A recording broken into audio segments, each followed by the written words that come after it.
Good morning, my lovely little ones. Okay, so let's have a look what we're doing today.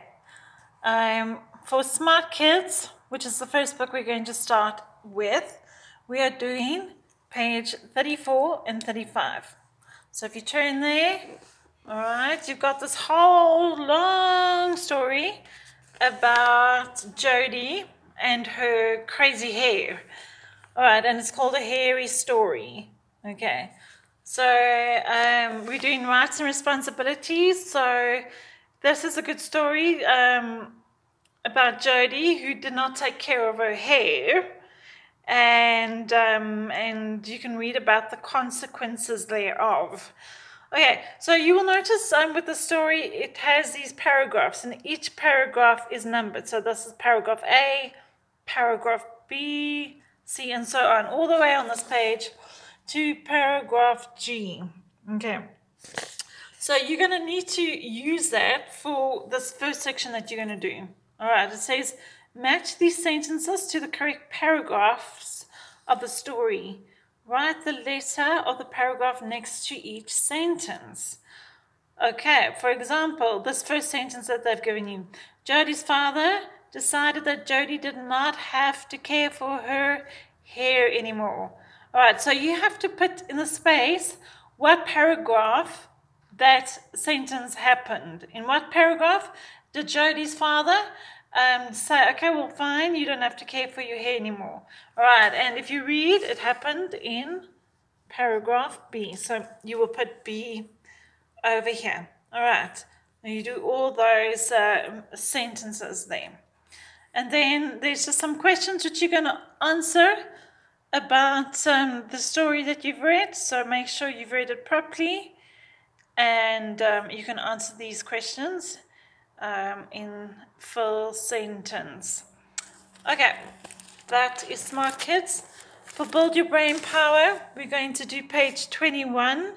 It's the sort of last page here on measurement. Okay, so you're comparing Ben's trout or Ben's fish here to Lucy's fish. And all the other comparisons. So when you're comparing, you're working out the difference, so you're minusing. All right, but just read these sums, these questions, these story sums carefully.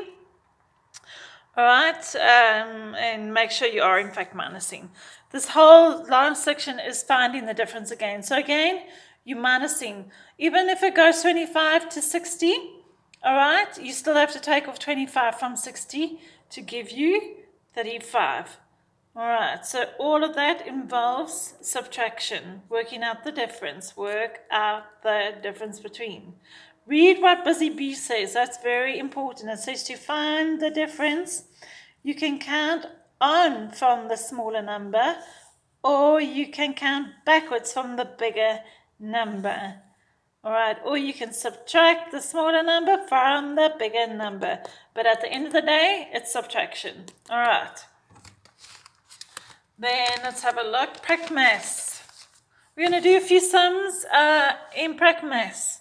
So we've got some time. We're just going to fill in the gaps.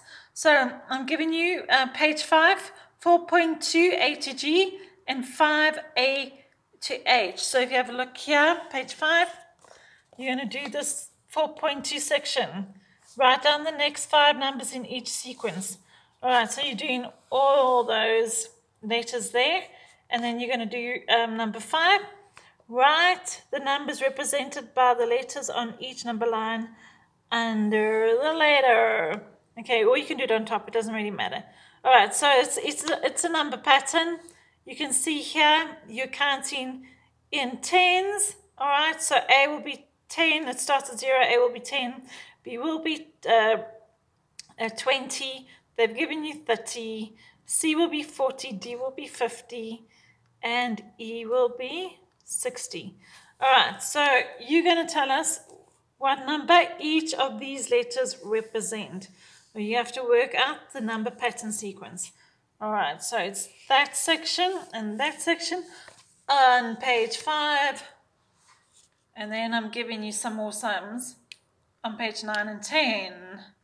So let's have a look there. It start basic subtraction, quick subtraction.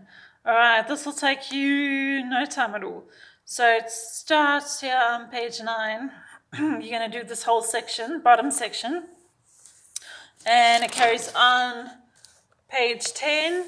All right, so all these quick subtraction sums, and this 2.2 section. Okay, I know it looks like a lot, but it's very quick and easy mental working out. Okay, so you shouldn't have too much problems doing that.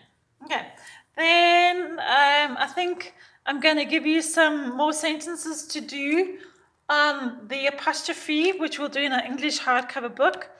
Yeah, so I will write those on the board and I'll send you a screenshot of it, and you can just write them in your book. All right, something like this. Okay, so I'll write these sentences on the board, and you can write them in your hardcover English book, and you can fill in where it needs an apostrophe, wherever there is an apostrophe required in that sentence. And then we'll do a page of geniet het. We'll do die kombuis. All right, which is on page 30. All right, let's see how the day goes. And yeah, the week is nearly done. All right, you guys have worked really hard, so well done to all of you.